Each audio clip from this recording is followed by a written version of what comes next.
Well, you've always been very open about your panic attacks because we talked about those on here before. But it was actually watching Loose Women that made your particular part of anxiety, worry, concern clearer. Yeah, so Ada was on, Robbie's wife, and she was talking about how Robbie suffers from social anxiety. And my ears pricked up and I thought, oh yeah, OK, what's going on here? And she started explaining that there's certain, when an event's coming up, it's a red carpet event, or if there's a party, he'll cancel it last minute, or something will happen and he'll freak out and he'll go, I can't do it. And I went, that's what the label is. That's what I've had all those years. It was social anxiety. I would literally last minute ring up Claire, my manager, and say, I can't go.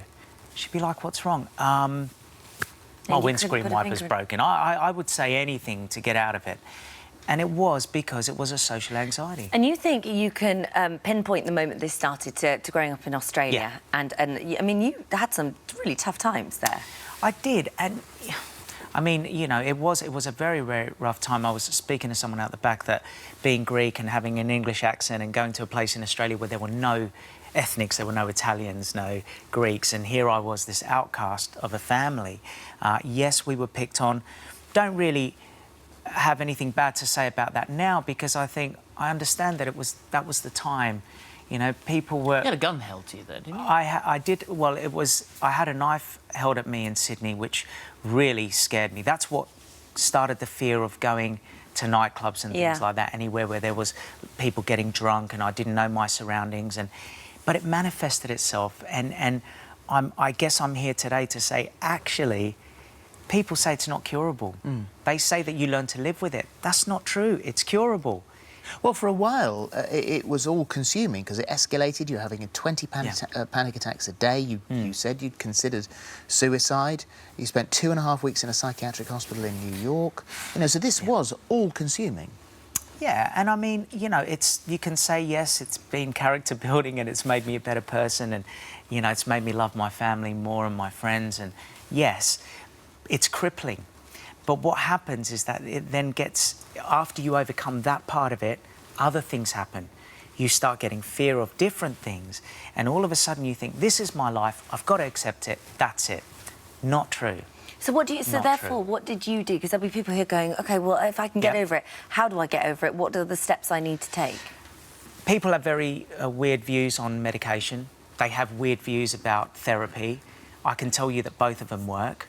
I don't... Well, they did for you. They don't mean... Yes. You know, in combination. For me, for that's a very good point. And there's some people that can't get therapy because they find that, you know, maybe there's a long waiting list on the NHS and they can't get it. So not everyone has that access.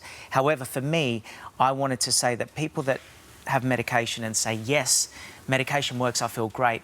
Yes, it can make you feel better, but I think you're just wiping the problem under the carpet. Unless you have that, you know, talk to somebody about it, actually get to the bottom of the problem. Who did you talk to? Where did you go? I had therapy for years. It all actually started from Jackie Hunter, which is Rachel Hunter's sister. She was a good friend of mine, and she introduced me to someone in America that didn't believe in medication at all. And at the time, I was on medication. And she started saying to me, you don't need it. We've got to get to the bottom of the problem. We've got to find out where this is triggered from, understand the problem. Once you understand it, you'll learn to deal with it. Well, it all sounded good, but of course I needed, for me, that medication to get me to a level where I could be well enough to talk about it. So both of them worked, and now I'm medication free. So part of it, by the sound of it, that therapy was talking back to those times that it was triggered, and so you found the root of the problem, very much what the Speakmans do here, finding that root issue, and then discussing it, talking it through. At what point did you feel that you could come off the medication and you didn't need any more therapy? I think that knowledge is key. I think once I started to understand what was going on and understood what triggers were happening and why I wouldn't go to a certain event, I've even spoken to you guys about it personally, off camera, saying how I just can't do this and I can't do that. That changed over time. I started to understand, well, actually, how many times have I been through a panic attack and nothing's ever happened? You know, at the end of it, I'm still talking about the last panic attack I had. Well, after a while, you start going, you know what? It's not going to hurt me. And just that knowledge of understanding it's not going to hurt you already puts you in a stronger position to be able to say, I'm stronger than that. And what about when things happen? Because I mean, you can. Do you find that because of your anxiety and things like when things go wrong in your life that it can come back? I mean, for example, I know when you had the baby, little Theo, and I know that the birth was quite stressful. Did you find that you reacted to that differently, or not? No, I think yes, you've got a point. Once you've been through this, you're kind of more susceptible to falling into the trap of, you know, it happening again. The only time it's happened since was when I lost my brother, and it hit me with a vengeance.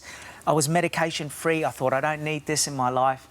Bang, I lose my brother. I fall into a deeper hole, go back on the medication, think my life's ruined, and realise, well, actually, no, I was grieving like every other member of my family, and it wasn't the medication that was the answer then. Now, I understood that this was a grieving process. You've got to go through that. And so it's understanding what really is anxiety, what really is panic, what really is depression. All these things help when you talk to somebody about it, if you can.